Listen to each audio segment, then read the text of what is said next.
Iran Israel યુદ્ધની ગંભીર પરિસ્થિતિ વચ્ચે દુબઈમાં ફસાયેલા સુરતના 20 પ્રવાસીઓમાંથી 5 પ્રવાસીઓ સુરક્ષિત રીતે વતન પરત ફર્યા છે। સ્પેશિયલ રિલીફ ફ્લાઇટ મારફતે તેઓ દુબઈથી મુંબઈ પહોંચ્યા હતા અને ત્યારબાદ ટ્રેન દ્વારા સુરત આવ્યા હતા।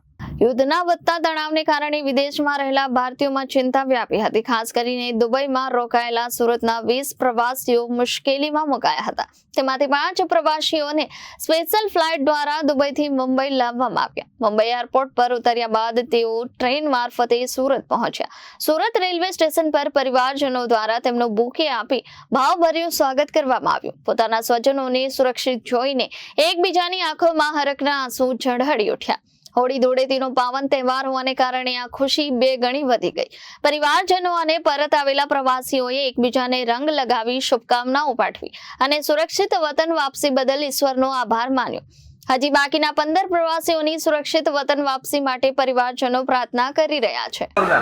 અમર જરીવાલા,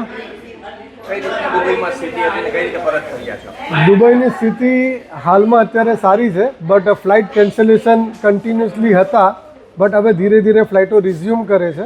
એટલે રિઝ્યુમ કરે તો એક ફ્લાઇટની અંદર લગભગ 300 થી 400 ઓન એન એવરેજ 4 થી 5,000 લોકો દુબઈની અંદર રિટર્ન થાય છે। તો એ day by day number of passenger વધતા જશે અને લોકો સુરતમાં આવતા જશે। બટ જે માહોલ વોરનો હતો એવી સ્થિતિમાં રેસ્ટોરન્ટો, હોટલ બધું ચાલુ હતું, એટલે એવો કોઈ ડરજનક માહોલ સર્જાયો નહીં હતો।